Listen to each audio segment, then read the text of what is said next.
आगे बढ़ते हैं और अब हिंदुस्तान से जुड़ी खबर पर नजर डाल लेते हैं। आज भारत के स्पेस मिशन गगनयान के लिए क्रू मॉड्यूल का प्रशिक्षण किया जाएगा। ये मिशन बेहद अहम होने वाला है, जिसमें इस क्रू मॉड्यूल को 17 किलोमीटर तक लेकर जाया जाएगा और फिर वापस धरती पर ये लौट आएगा।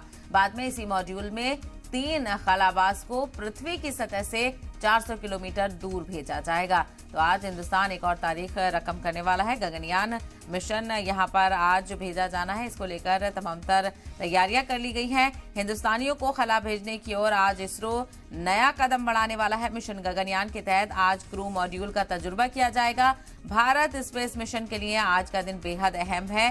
सबसे पहले आपको बताते चलें, इसका तजुर्बा किया जाएगा।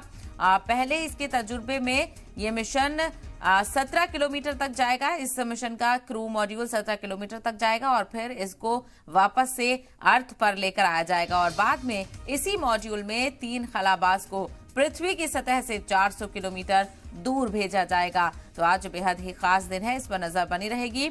स्पेस मिशन गगनयान को लेकर तैयारियां पूरी हो चुकी हैं। हिंदुस्तानियों को खला भेजने की ओर आज इसरो बड़ा कदम बढ़ाएगा।